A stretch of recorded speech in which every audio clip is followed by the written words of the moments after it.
Hi, this is Taffy Hawkins at YourDaringAdventure.com, and instead of having you look at my face today, I just want you to look at the ocean, take in the words that I'm about to say, and really take those to heart.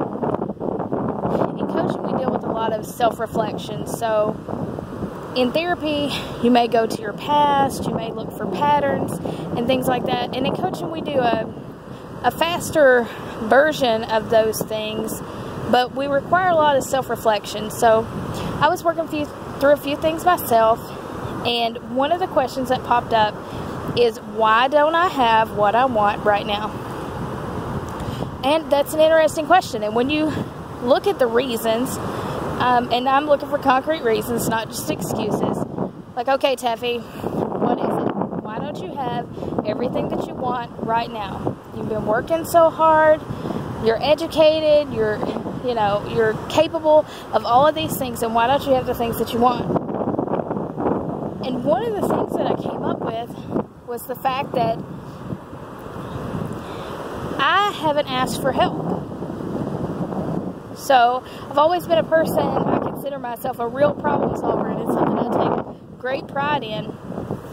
And I can easily help you brainstorm, solve your problems for you, but when it comes to me, I take all the weight upon myself. And some of that is from being, when I was younger, growing up, and I was raised by a single mom, and it was just kind of like, you don't have all these other people to depend on, so you be the person to depend on. And that's great, and that worked well for me in school, and I'm really self-motivated, and I'm able to do things on my own. Good things.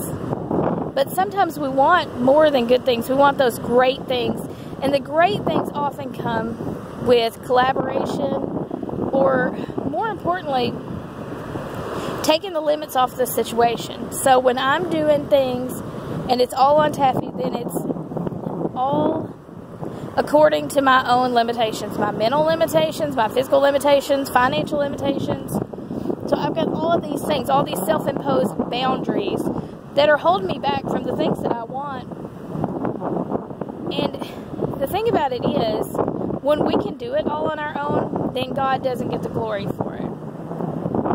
So He is in the business of supernatural, larger than life, absolute miracles, and that's what He's capable of, and that's what He's willing to do for you if you'll just take the limitations off. So when I'm trying to do it all on my own and not rely on any person and not rely on God to help me in the situation, then it is only going to get as good as what I can physically make happen myself. And so while that's great, and while I may come up with some good things in life, and things may be sweet for a while, there's some frustration there, because I know that there is a next level that's not going to get reached because I haven't asked for help from the right people. I haven't asked for help from God. I've just pretended that it all relied on me. And a couple of examples, one thing in the past that I've struggled with is with my own health. I started gaining weight when I was in graduate school, couldn't figure out what was wrong, doctors couldn't figure it out.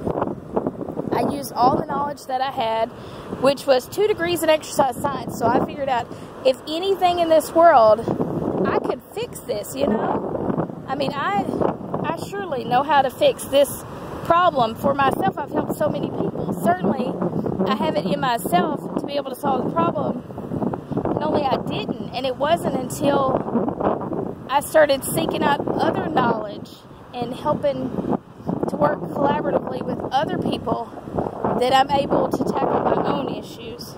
So it takes a little bit of humility to admit that you need help, that you have a problem that's too big for you, and that you need help from somebody else.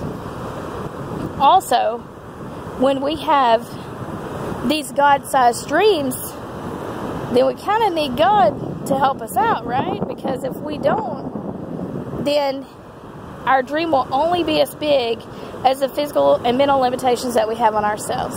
So we can work through our barriers, our mental limitations, and try to try to deal with, limiting beliefs and negative thoughts and all those things.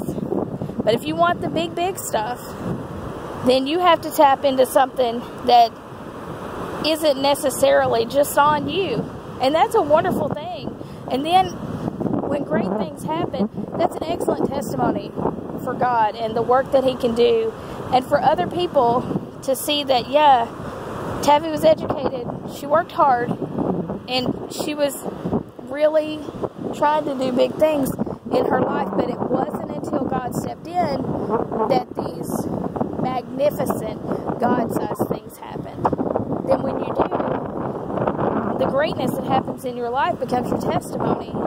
And then that helps lead other people to God to know that they have somebody, even if they don't physically have anybody in this world that cares for them or will help them. Or, some people, they have no friends, they have no family, no support system at all.